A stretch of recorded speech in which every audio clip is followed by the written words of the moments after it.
Jaanika ja Merili on koos loonud niisuguse paralleelse tervise hoidmise ja taastamise võrgustiku, mis tulevikus võiks suurelt osalt võtta üle tervishoiu funktsiooni. Palun lavale Jaanika Veski, Merili Kuusk.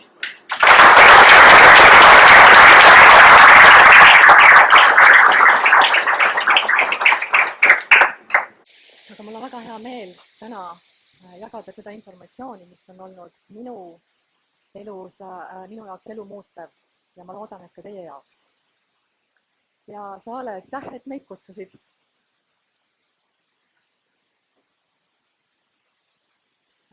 Nii, et meie Meriliga oleme täna siin vaid ühel põhjusel, sellepärast, et käesolev ametlik meditsiinisüsteem on suures osas läbi kukkunud. Kui ei oleks, meil oleks siin täna millestki rääkida. Ja meditsiinis loomulikult on valdkonnad, mis toimivad väga hästi, mis on väga kõrgel tasemel. Ei ole selles kahtlustki, et kogu erakorraline meditsiin ja diagnostika on tasemel ja kokku lappida ja elus hoida oskab meditsiin inimest väga hästi. Ja selle eest tulebki olla lõputult tänulik, aga krooniliste haiguste osas on see süsteem mitte ainult kasutu, vaid lausa kahjulik. Krooniliste haiguste definitsioon de facto on, et seda ei osata ravida, see tähendab, ravi puudub.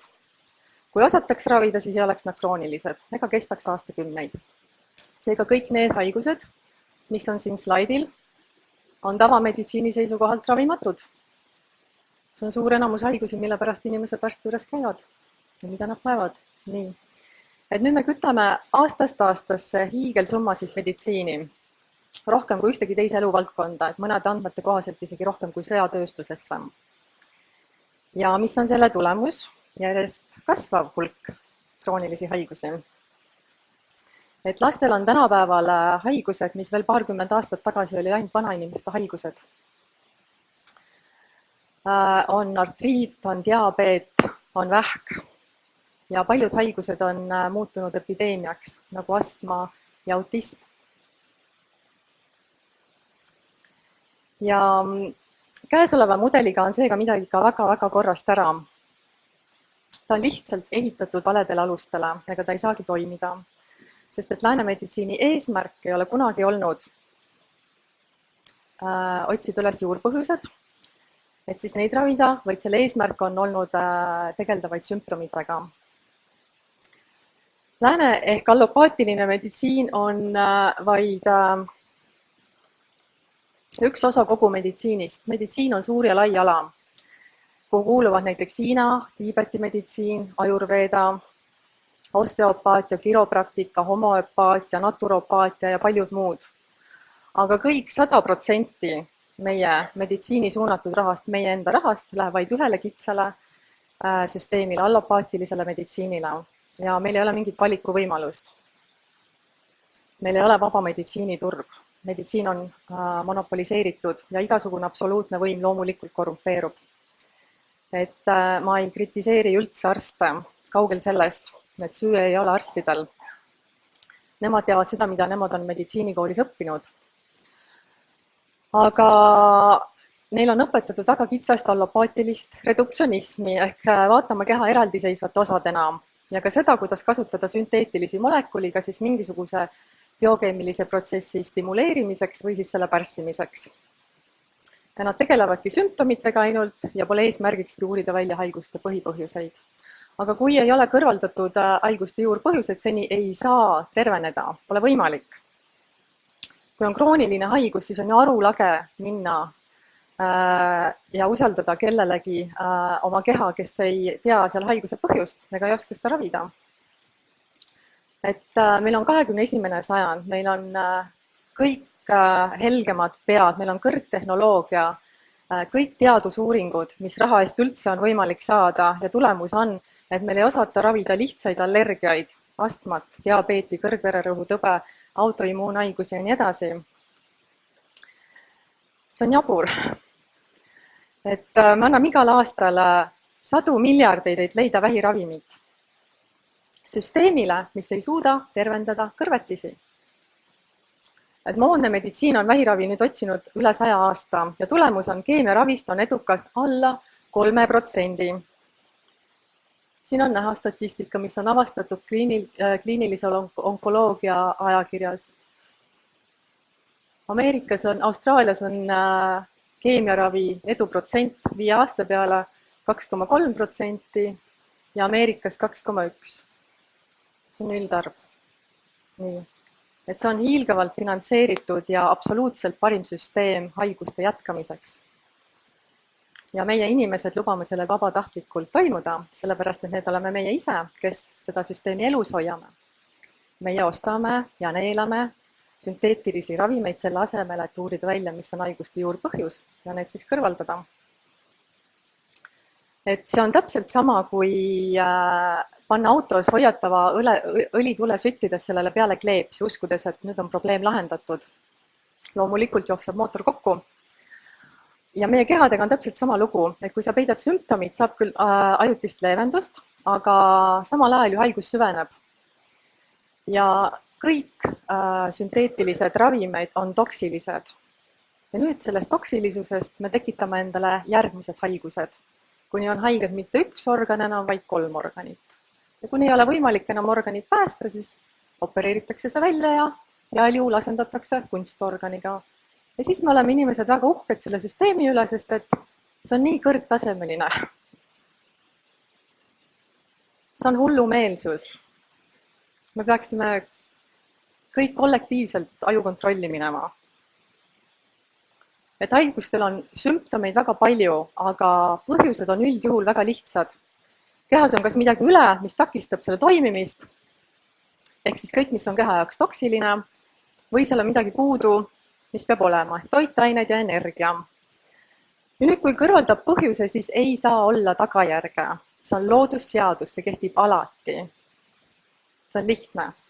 Tervendamine ongi lihtne. Et mina MMS-i juurde sattusingi tänu oma lapse eluohtlikule haigusele. Tal kopsud täitusid limaga, ta ei saanud hingata, kopsuosad sulgusid. Ja 5 kuud proovisid arstid teda elus hoida, mille eest ma olen ülimalt tänulik neile, aga tervendada nad teda ei osanud, haigus kogu aeg süvenes. Ja ma tervendasin oma lapse ise 4 päevaga, sest ma sain aru, mis on selle juurpõhjus ja mul olid käes maailma kõige võimsamad tervendamisvahendid. Et inimesed ei sure ega ei kannata ega sure mitte haiguste tõttu, vaid informatsiooni puuduse tõttu. Ja meil peab olema õigus vabalt valida, kuidas enda keha tervendada. Aga selleks muidugi on vaja informatsiooni. Aga seda informatsiooni me muidugi kunagi ei saa kuulma ametlikest kanalitest. Sest et ainete peale, mida ei saa patenteerida, ei hakka keegi kunagi kulutama $100 miljoneid, mis on vajalik, et tuua üks ravim turule. Seda lihtsalt ei teenitaks tagasi. Ja miks ei saa siis patenteerida? Et nii nagu ei saa patenteerida C-vitamiini või lauasoola, ei ole võimalik patenteerida orgaanilist äävlit, mis on DMSO või siis kloordioksiidi, mis on MMS. Sellepärast, et need on puhtad ained. Kui nüüd aga neile lisada näiteks veel 5 ainet ja teha sellest uus ravim, siis on muidugi võimalik patenteerida. Ja seda on ka tehtud, aga sellest ma räägin pärastpoole. Ja nüüd lisaks veel, kui inimesed teaksid neist vahenditest, siis puuduks enamus olemasolevatel ravimite järele lihtsalt vajadus. Ja käesolev meditsiinisüsteem sellisena, nagu me teda praegu tunneme, kukuks ilmselt üleöö kokku. Aga praegusel ärkamisajastul ei ole õnneks võimalik enam tõde kaua varjata, sest et hea sõnum levib iseeneslikult tänu rohujuure tasandile ja tänu internetile. Et see informatsioon on kõigile vabalt kättesaadav. Nii. Accept.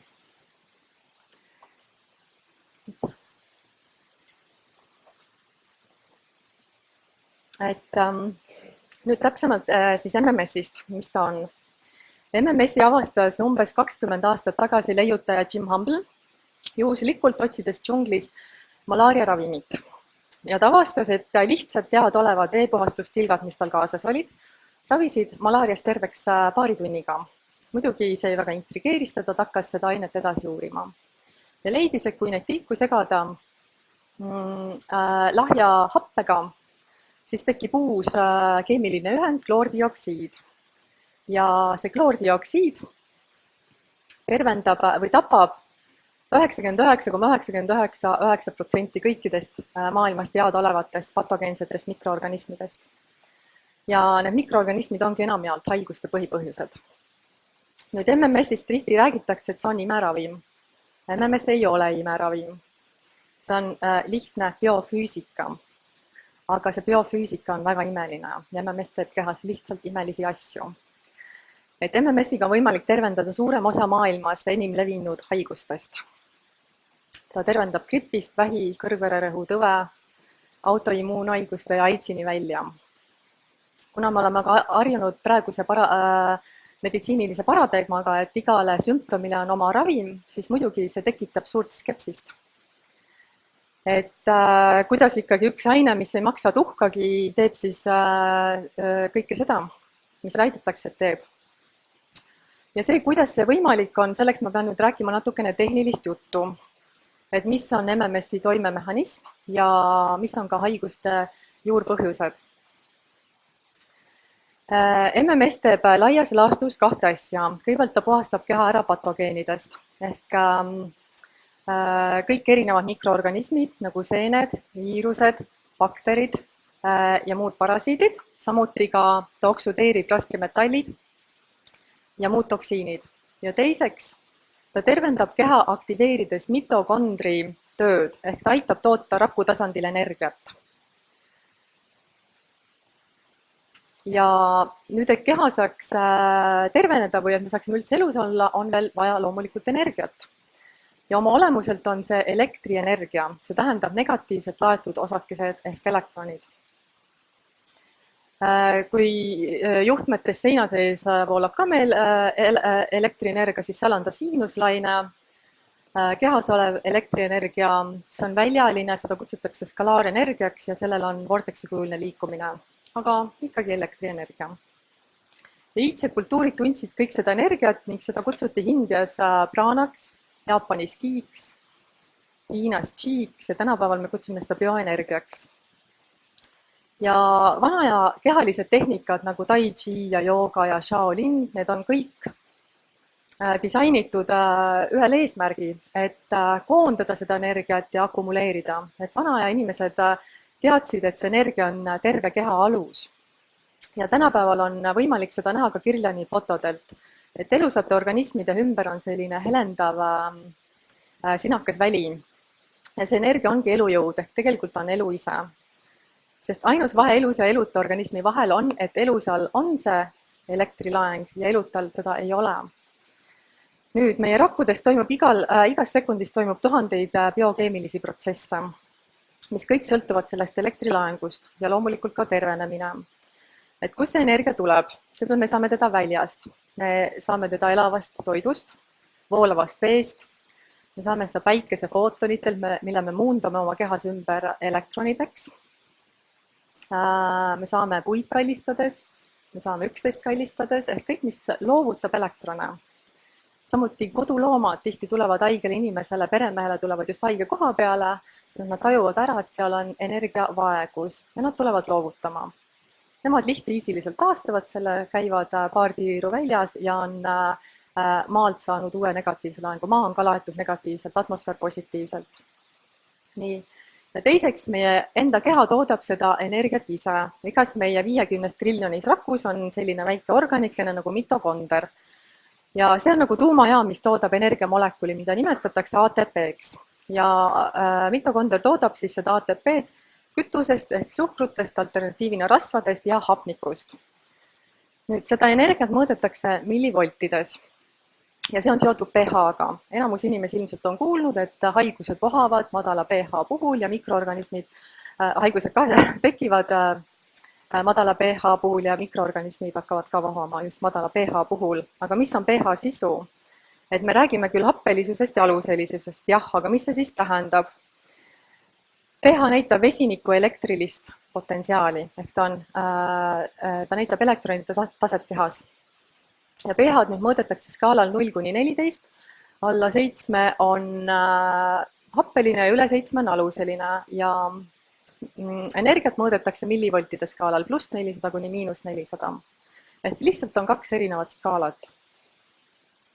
Ja kõik, mis pH-skaalal on happeline, tähendab 0–7 on millivoltide skaalal plussmärgiga, ehk siis 0 kuni +400. Ja see on vaba radikaal, see on hävitav, see on elektronide varas ja see olukord tekitab kehas haigusi. Ja nüüd kõik, mis on aluseline, see tähendab 7 kuni 14, on millivoltide skaalal miinusmärgiga ehk 0 kuni -400. See on antioksüdant, elektronide doonor, see annab elujõudu ehk see seisund on terviseseisund. Niisiis biokeemias kasutatakse pH-skaalat ja bioenergeetikas millivoltide skaalat. Ja keha käivitav jõud ei ole mitte biokeemia, sest ükski biokeemiline protsess ei toimu iseeneslikult, vaid seda juhib nimelt bioenergeetika. See tähendab, et elektronidest sõltub pH. Elektronid on seega A ja O. Ma toon näite, et see jõuaks paremini kohale, et keha on täpselt nagu patarei. Patareil loete peale on kirjutatud alkalain, see tähendab eesti keeles aluseline. Ja kui patarei on laetud, siis ta töötab. Kui ta on tühi, loomulikult ei tee ta oma tööd. Kehaga sama lugu. Ja meie rakud vahetuvad pidevalt, et aasta pärast ei ole meil ühtegi sama rakku, mis praegu. Silmasarv kest vahetub välja 48 tunniga. Soolte seinad 3 päevaga. Puue naha kasvatame 6 nädalaga. Puue maksa 8 nädalaga. Närvisüsteem vahetub välja 8 kuuga ja luustik võtab kõige kauem aega 12 kuud. Ja nüüd loomulikult tekib küsimus, miks püsivad kroonilised haigused, kui meil aasta pärast uus keha on. Ja see, kas meie organid on terved või mitte, sõltub sellest, kas me suudame toota uusi terveid rakke. Ja mis on selleks vaja? Kõigepealt on meil vaja ehitusmaterjali. Meil on vaja 90 asendamatut toitainet. Asendamatut selles mõttes, et aine, mida me ise ei suuda sünteesida ja ilma milleta me ei suuda ise elada. Ja see sisaldab 60 mineraali, 16 vitamiini, 12 aminohapet ja 2 rasvhapet. Me üldiselt elame toitainete kroonilises puuduses, et me oleme küll üle söönud, aga me oleme alatoidetud. Sest et tänapäeval kasvatatakse masstoodangu taimed kõik 3 mineraali peal. See on NPK, lämmastik, fosfor ja kaalium. Aga meil oli vaja 60, seega meil on 57 krooniline puudus. Sest et mullad on kurnatud ja kui mullas ei ole mineraale, siis ei ole neid ka taimes. Taim ei sünteesi mineraale. Kui sünteesiks oleks ilmselt ammu aretatud kulda tootev porgand. Aga ja samuti, miks ei ole mineraale, sest et meil kasutatakse pestitsiide ja need hävitavad mullas bakterid. Ja kui mullas on bakterid puudu, siis isegi kui mineraalid oleksid mullas, ei suudaks taim neid omastada, sest bakterid teevad mineraalid taimele omastatavaks. Vanasti seda häda ei olnud. Puutuhk viidi kõik tagasi põllule. Puujuured on hästi sügaval all, ta saab kõik mineraalid kätte, mineraalid ka voolavad selliste soontena maa sees, nad ei ole kõikil ühtlaselt laiali, aga tänu siis, ütleme, puude tegevusele me saime nad pinnakihti kõik mineraalid tagasi. Lehed langesid, lagunesid ära ja samuti puutuhk viidi tagasi. Nii et see on nüüd siis tänapäeva probleem meil, et me oleme alatoidetud. Ja nüüd teiselt poolt, ühelt poolt meil oli vaja ehitusmaterjali, teiselt poolt materjal ise on inertne, ennast ise üles ei ehita, on vaja töömehi ehk energiat, kes selle materjali siis üles ehitaks meie rakkudeks. Ja nüüd rakul on vaja töötamiseks vahemikku pH-skaalal 7,35 kuni 45. Ehk neil on vaja -20 kuni -25 millivolti. Nüüd aga, et toota uut rakku, sest et vanad rakud ju pidevalt surevad ja me vahetame neid välja, meil on vaja rohkem energiat, meil on vaja -50 millivolti. Ja nüüd, kui rakk hakkab kaotama elektrilaengut, siis -15 juures tekib väsimus, -10 juures me juba haigestume. Ja nüüd, kui toimub polaarsuse muutus ja laeng langeb skaala plusspoolele, siis kahjustub DNA ja näiteks +30 juures juba tekib meil vähk. Seega kõikide krooniliste haiguste põhjuseks on madal elektronide tase. Ja lahendus on loomulikult taastada elektrilaeng rakus. See ongi tervenemise võti. Nüüd elektronid on aga seotud hapnikuga. Kui lasta hapnik veeklaasi, siis hapniku hulk, mis vees lahustub, sõltub sellest, kui palju on vees elektrone. Mida rohkem elektrone, seda kõrgem on loomulikult ka hapniku tase. Ja nüüd meie rakud on umbes 80% vesi. Kui meil on vähe elektrone, siis loomulikult on meil ka puudu hapnikust. Ja kui hapniku tase on madal, hakkab kehas juhtuma palju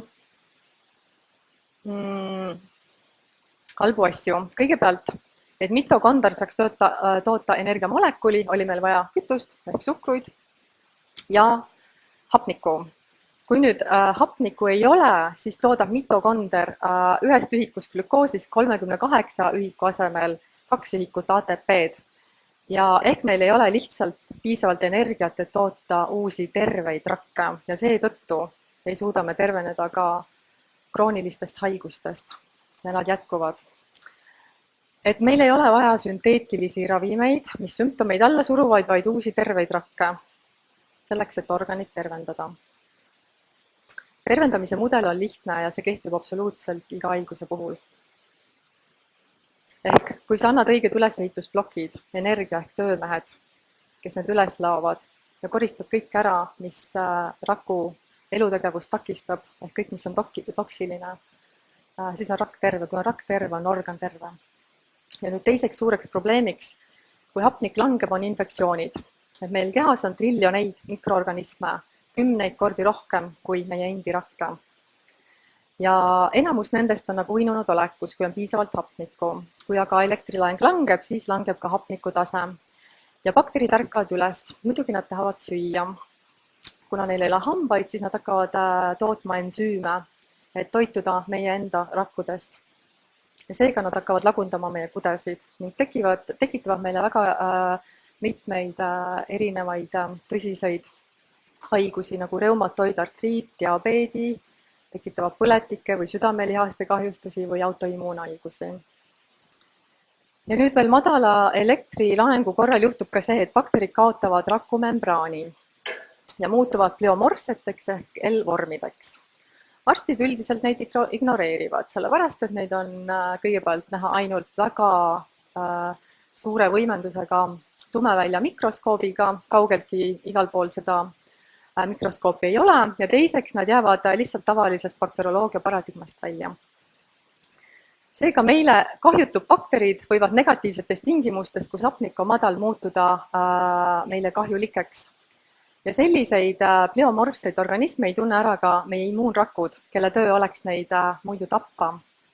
Lisaks poevad need L-vormita veel valgete vereliblede endi sisse. Ja need membraanita bakterid ongi kõige hullemad, sest et neid ei tapa ükski antibiootikum, ei radiatsioon, ei külmutamine, isegi mitte vulkaanipurse. Ainult oksüdatsioon. Ja siin tulebki mängu MMS, aga sellest varsti. Või siis keskkonna energiataseme tõstmine, mis uinutab nad jälle või muudab nad uuesti mittepatogeenseteks. Ja et see kinnistuks informatsioon, ma toon ka näite, et see on tegelikult täpselt sama mehhanism, mis toimub sügisel looduses. Puulehtedel on seente eosed kogu aeg peal. Ei ole, et seened lendavad kevadel ära ja naasevad sügiseks. Aga ja seente töö siin planeedil on lagundada orgaaniline materjal algelementideks. Nüüd need seened ei kasvu perioodil lehtedele mitte midagi, sest et nad magavad. Kuna lehe elektriväli lülitab nad välja. Ja nüüd, kui puu elujõud ehk elektrilaeng hakkab aga langema, siis langeb ka hapnik. Ja seened ärkavad üles ja nendega hakkavad tegema oma tööd. Loomulikult lagendama lehte. Hapnik on nagu sisse-välja lüliti. Et looduses ei ole vigu, et kõik toimib perfektselt ja sama lugu on inimesega. Kui seal on nüüd looduse mõttes sügis, ehk meil on madal elektrilaeng, siis hakkavad mikroorganismid tegema seda, milleks nad on loodud, lagundama. Niisiis pea kõikide probleemide algpõhjus meie kehas on madal elektripinge, millega kaasneb madal pH, millega kaasneb madal hapniku tase. Ja nüüd tulebki mängu MMS. Kuna, aitäh.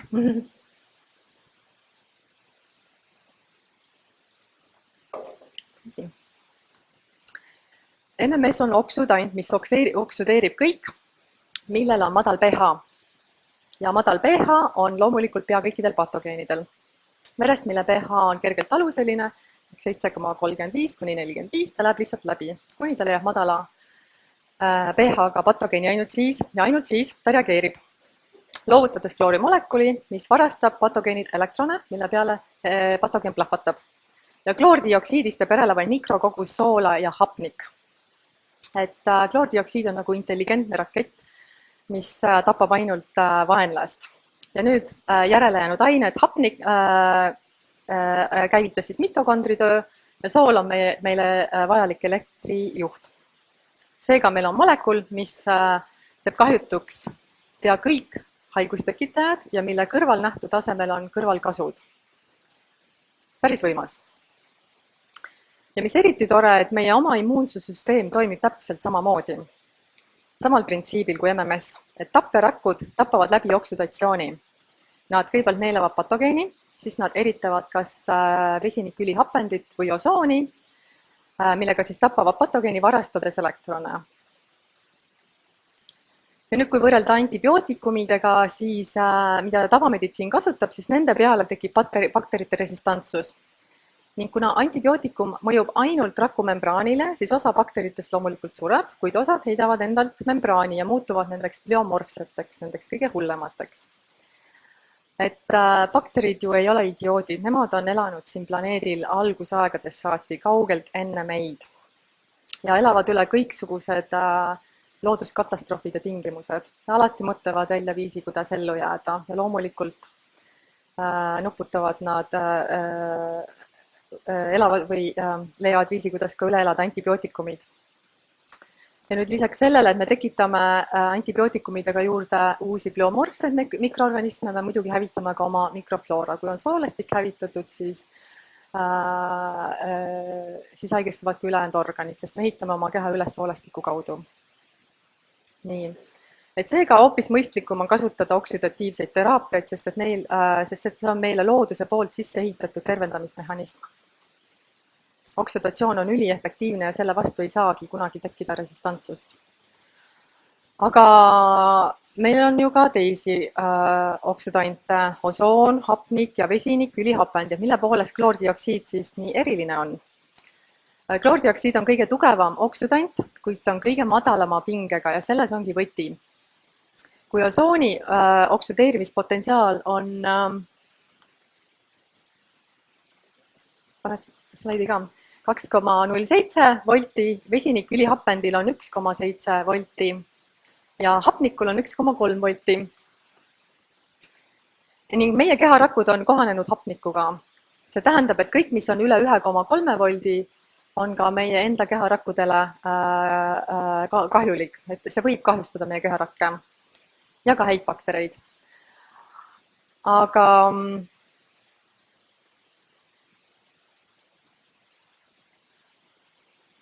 MMS nüüd tapab siis ainult patogeenseid organisme, sest et nemad on enamuses alla 0,9 voldi. See tähendab, et tal on tapmisvõime suurem kui teistel oksüdantidel, kui ta on leebem meie kehale. Ja kõige üldisemalt siis MMS puhastab meie keha kõigest sellest, mis sinna ei kuulu, ta ei ole ravim. Aga kui sa koristad kehast ära kõik selle, mis sinna ei kuulu, siis keha tervendab ennast ise. Et kui mõelda nii, et kui joostamise käigus saavad kokku 2 rakku, mis ehitavad üles selle uskumatult keerulise süsteemi, mis on inimene. Kõik maailma helgemad pead kokku ei tea, kuidas nad seda teevad, aga need 2 rakku teavad. Neil on kogu informatsioon olemas, kuidas funktsioneerida, kuidas keha üles kasvatada, kuidas seda tervendada, kuidas sellest uut elu luua. Ja see on sisse ehitatud automaatne programm. Nad teavad seda kõike siiamaani, see info ei ole kuhugi kadunud. Et meie asi on lihtsalt tagada tingimused, siis astuda kõrvale ja vaadata, kuidas imed hakkavad sündima. Ja nüüd mõned võib-olla imestavad siin, et me jätame välja inimese vaimu ja meele seoses haigustega. Et kahtlemata on meel üle mateeria. On võimalik ennast haigeks mõelda ja ka terveks mõelda. Et ma ise olen tegelikult taastanud ainult mõttejõuga hamba-emaili. Ma tean seda, et see on võimalik teha. Aga kunagi ei ole inimene elanud nii suure saaste keskel kui praegu. Et juba vastsündinutele süstitakse karme toksiine sisse vaktsineerimise eesmärgil ning sellega nõrgestatakse ka tema immuunsussüsteem.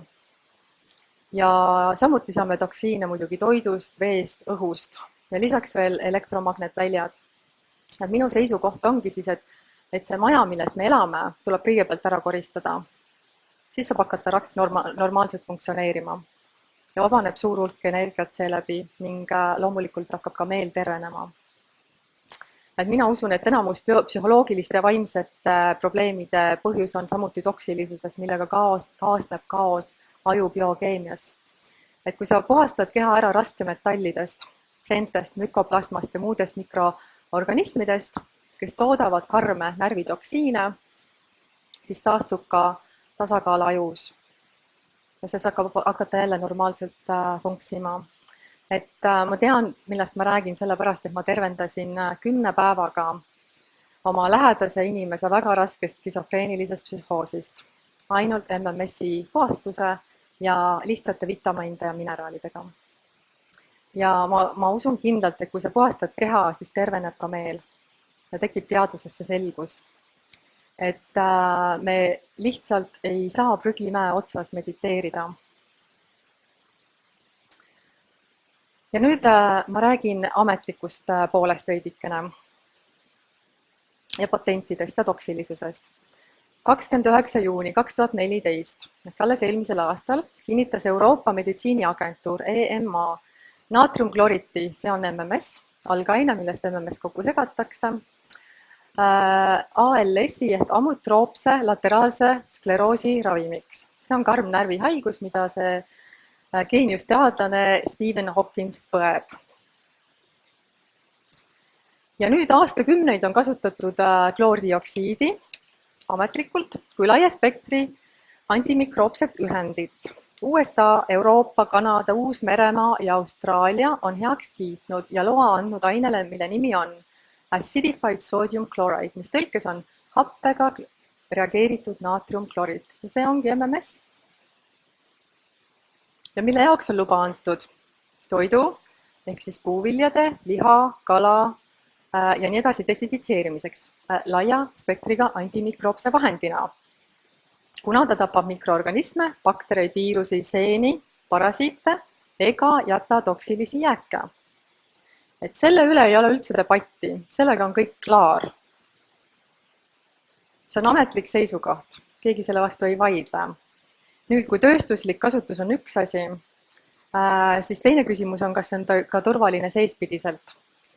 Ja nüüd meditsiini andmebaasis PubMed, mida kasutavad kõik, kes teevad meditsiinilisi uuringuid, seal on 5 juhtumit naatriumkloriti või selle tuletiste toksilisusest 22 aasta jooksul. Ma loen nad ette. Esimene juhtum on 1993. aastal Hiinas, see on ammu enne, kui Jim Humble avastas MMS-i malaariavastase toime. 25-aastane mees soovis sooritada enesetappu. Ta jõi ära 250 milliliitrit naatriumkloritit, ehk see on üle 10 000 korra rohkem, kui on soovituslik MMS-i ravidoos. Ja tulemus. Muidugi ta jäi väga haigeks, ta sattus haiglasse, talle tehti dialüüs ja 2 kuud hiljem oli ta täiesti terve. Ilmselt ka palju puhtama ja tervema kehaga kui ennem. Nii, teine juhtum on 2012 aastal Kanadas. See oli õnnetusjuhtum. 65-aastane mees ajas lihtsalt segamini 2 eri pudelit. Tema sai ka dialüüsi ja tervenes. Nüüd 3. juhtum on 2013 aastat Indias. Naine jälle soovis sooritada enesetappu ja ära 250 milliliitrit kloordioksiidi. Samuti sattus haiglasse, tehti hemodialüüs ja tervenes. 4. juhtum on eriti naljakas. See on 2014 aastal Slovakkias 55-aastane mees soovis sooritada enesetappu. Jõi ära 100 milliliitrit naatriumkloritit või naatriumkloritit. Võttis otsa 12 400 milligrammist ibuprofeeni, jõi sinna otsa 3 veerand liitrit viskit ja siis läks ja poos ennast ülesse. Ja tulemus. Perekond leidis ta, toimetas õigel ajal haiglasse. Ta sai ibuprofeenist haavandid, ta sai neerukahjustuse, tehti dialüüs. Et kui nüüd mõelda, kui võtta aspiriini 1000 korda rohkem, siis me muidugi ei räägiks dialüüsist, vaid surnuaiast. Ja 5. juhtum seisab nüüd eraldi, sest et see on ainus, kus üleüldse mainitakse MMS-i. Ja see juhtus 2014 Singapuris. Seal oli tegemist, naisel oli nekrootiline lümfikude. Kuid nüüd arstid, kes kasutavad MMS-i ja teavad selle toimemehhanismi, ütlevad, et see ei ole võimalik, sellepärast et suurte üledooside korral peaks olema ka märgid oksüdatiivsest stressist või neerukahjustusest, neid ei olnud. Nii et lihtsalt naine, kui tal see nekrootiline lümfikude tekkis, samal ajal tarbis ka MMS-i ja muidugi leiti seos. Et need on nüüd siis ainsad 5 toksilisusega seotud lugu 22 aasta jooksul. Kõik on väga suurte üledooside korral. Ja nüüd kui võrrelda soolaga, siis 50 grammi soola on inimesele surmav. Aga siin joodi ära 250 milliliitrit. Ehk me räägime tegelikult ainest, mis on vähem toksiline kui lauasool. Niisiis, kes soovib soovitada enesetappu, peaks valima mingisugused muud ained kui MMS, sest et see ei toimi. Ja nüüd samal ajal sureb aastas retseptiravimite tõttu ainuüksi USA-s üle 15 000 on kõige väiksem arv, mis on statistikas. Üle 15 000 inimese ja pakutakse välja, et on tegelikult kaugelt rohkem kui üle 100 000. Ja nüüd mõni sõna ka patentidest. Aine nimega TCDO, millel on võetud USA patent, on happega reageeritud naatriumkloriit ehk NMS. Ja milleks ta ravimit kasutatakse? Haavade raviks, kiirituse kahjustuste raviks, immuunsussüsteemi stimulatsiooniks, samuti uuritakse seda lõppfaasis AIDSi raviks, autoimmuunhaiguste raviks, kroonilise hepatiit C raviks, korduva eesnäärme vähiraviks. Ehk siin on rida väga erinevaid haigusi, mille puhul seda ravimit kasutatakse, et kõlab nagu üks ravim kõigile. Aga just sellepärast on MMS-i kõige enam kritiseeritud, sellepärast et üks ravim ei saa ju ravida nii vähti kui AIDSi, kui autoimmuunhaigusi, ega kiiritust, ega hepatiiti. Ja nüüd on loodud ravim, mis teeb seda kõike. Selle toimeaine on kloordioksiid, aga sellel on lisatud nüüd lisaaineid, tänu millel on seda võimalik siis olnud patenteerida. Ja see patenteeritud ravim maksab nüüd $1000, samal ajal kui toimeaine selles ravimis, mis triki ära teeb, maksab ainult sente. Ja lisaks on veel teisigi patente. Patendid on võetud luuüdi taastamiseks, vere desinfitseerimiseks vere ülekannetel ja põletuste raviks ja ka muud. Et siis nende patentidega on tegelikult teaduslikult tõestatud, et MMS toimib. Aga samal ajal tehakse sellele nii võimsale vahendile vastu propagandat muidugi, sest kõigi inimeste huvi ei ole terve ja teadlik ühiskond.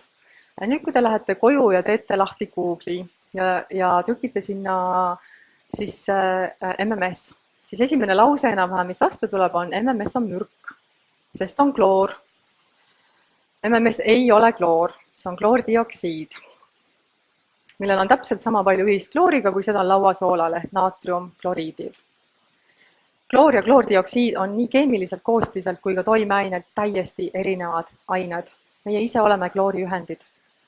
Kogu ookean, millest elu on tulnud, on klooriühend. Peale hapniku ja vesiniku, millest moodustub vesi, on järgmisel kohal kloor. Ehk kloor on kõige enim levinud element terves ookeanis, aga loomulikult on seal ühendina. Aga nüüd meediasse paisatakse valeinfot, millega on kerge tavainimest eksitada, kellel ei ole suuri keemiaalaseid teadmisi. Tuleb kloor, mürk ja edasi ta ei hakka süvenemagi. Ja seda loomulikult kasutatakse teadlikult ära. Ma väga loodan, et Eesti ajakirjanikud, kes selle teema varem või hiljem võib-olla tähelepanu alla võtavad, et nemad teeksid ennem oma kodutöö ära ja ei hakkaks pooltõdesid või lausvalesid levitama, sest et sellest ainest on kasu kõigile. Ja nüüd mõni sõna ka DMSO-st. Et DMSO on teine väga imeline aine. DMSO-d on nüüd tuntud väga pikka aega juba, see avastati 19. sajandi keskpaigas. Ja selle meditsiinilised omadused on nüüd teada üle 50 aasta. Ta on orgaaniline väävel ja ta on üks meie raku koostisosadest. Ta on oma väga erilistele transporteri omadustele, ta suudab läbida igat membraani meie kehas. Samuti ka aju-verebarjääri ja ta tervendab rakku selliselt, et ta neutraliseerib vabasid radikaale, ta alandab põletikke, ta transpordib rakku isegi kui selle membraan on kahjustunud, toitained, hapnikku ning vee ja samal ajal uhub rakust välja toksiinid ja eemaldab kehasse kuhjunud toksilised ladestised ning sellega ta taastab raku metabolismi. Ja DMSO on ilmselt MMS-i kõrval üks laiaspektrilisemaid keemilisi ühendeid üldse. Ta tervendab üle 300 vaevuse. Loetlen vaid mõned nendest ette. Tervendab põletusi. Ma olen ise mitmeid kordi karmilt põletada saanud, olen piisavalt kiirelt saanud DMSO-d peale panna ja nahk on täiesti terveks jäänud.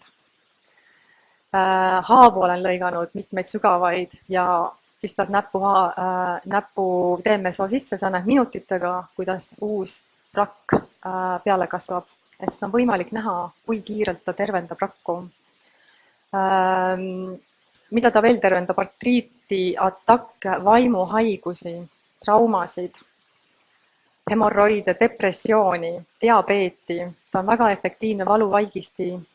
Ta parandab verevarustust, ta on teadaolevalt kõige võimsam vabade radikaalide neutraliseerija, kaitseb mehaaniliste kahjustuste külmumise eest, ta on kesknärvisüsteemi rahustaja, aktiveerib immuunsussüsteemi, tõstes valgete vereliblede tootmist, ta puhastab toksiinidest ja nii edasi ja nii edasi. Et võiks ju nüüd arvata, et nii mitmekülgne ja võimas aine, millel ei ole samuti mitte ühtegi toksilist kõrvalnähtu, on meditsiinis laialdaselt kasutusel. Meditsiini andmebaasis PubMedis on leida üle 30 000 meditsiinilise uuringu, mis teeb temast ühe enim uuritud aine terves meditsiini ajaloos. Et tema tõhusus on kinnitatud, tema kahjutus on kinnitatud, aga miks ta siis kasutusel ei ole? Ja selle minu arust võtab kõige paremini kokku ühe suure ravimifirma kõrge ametnik, kes ütles ühes intervjuus telesaatele 60 minutit. Ma tsiteerin teda: mind ei huvita, kui DMSO on ka selle sajandi kõige võimsam ravim. Ja me kõik teame, et ta on, aga ta ei ole lihtsalt meile tulus. Et siis järgmine suurkorporatsiooni tahtnuse ohver on üks imeline naine. Et me ei peaks andma ära oma tervissüsteemile, mille ainus eesmärk on lõigata kasu meie tervisest. Nad lihtsalt ei ole seda väärt. Et sõnum, mida ma loodan, et te täna siit kaasa võtate, on see, et enamus haigustest, mis on tavameditsiini jaoks ravimatud, mille kätte lapsed kaotavad oma vanemaid ja vanemad kaotavad oma lapsi, on nende võimsate ainetega väga lihtviisiliselt tervendatavad. Sest et nad kõrvaldavad haiguse juurpõhjuse. Ja selleks ei pea olema spetsialist, et tervendada, et kehal endal on kogu informatsioon, kuidas seda teha olemas. Et nüüd Merili räägib natukene meie grupist ja meie grupi edulugudest.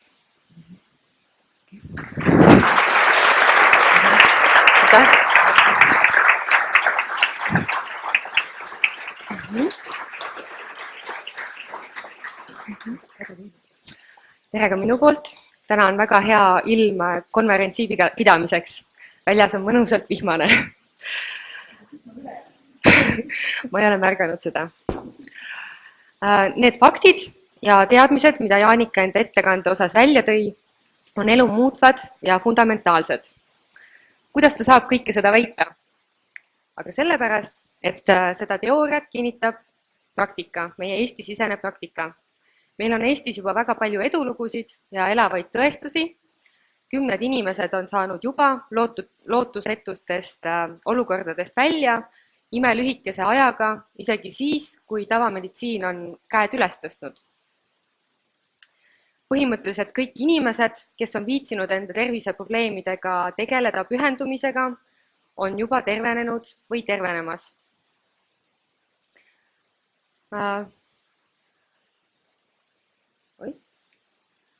Siin on vaid mõned näited, millega meie MMS ja DMSO Eesti grupis inimesed hakkama on saanud. Lühidalt võib öelda, et akuutsetest haigustest saab tavaliselt terveks väga kiiresti, tavaliselt mõne tunni või mõne päevaga. Kroonilised aastate jooksul süvenenud probleemid lahenduvad tavaliselt pikema aja jooksul. Kõrgvererõhutõvest on Eesti inimesed tavaliselt saanud terveks 1–6 kuuga. Vähist ja vähieelsetest seisunditest on inimesed Eestis saanud terveks tavaliselt 1–12 kuuga. Kiiremad autismist tervenemised on Eestis toimunud 2–3 kuuga.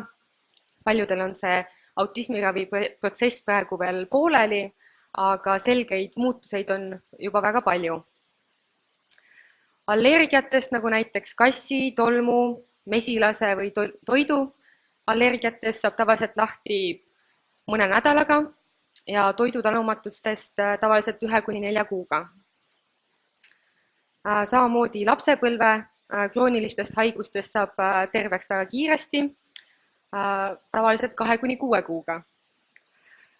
Veel meie MMS ja DMSO grupis me oleme teinud palju imesid, me oleme kinni kasvatanud väga palju hambaauke vaid mõne kuuga, kasvatanud haavu kinni mõne minutiga ja teinud väga palju muud uskumatut. See kõik on võimalik nende 2 imelise vahendi abil ja meie isetervenemise programmi abil. Kõikidest nendest haigustest tervenemine on suhteliselt lihtsalt võimalik, kui inimene võtab vastutuse enda tervise eest enda kätte ning hakkab kuulama enda kehasignaale ja neid toetama. Kui kodus on MMS ja DMSO, siis saab enamasti kõikidest haiguslikest seisunditest välja väga kiiresti, sest MMS hävitab ära patogeenid ning toob kehast välja toksiinid ja DMSO abil on võimalik efektiivistada ükskõik millist loodusravi. Lisaks sellele on veel DMSO-l endal palju unikaalseid raviomadusi, millest Jaanika juba rääkis. Nüüd MMS ja DMSO on väga efektiivsed, nad on väga ohutud, universaalsed ja odavad, aga kuna nad on ülivõimsad, siis on vaja osata neid kasutada targalt. Et MMS ja DMSO on kontsentraadid, mis on väga võimsad ja on vaja neid targalt kasutada.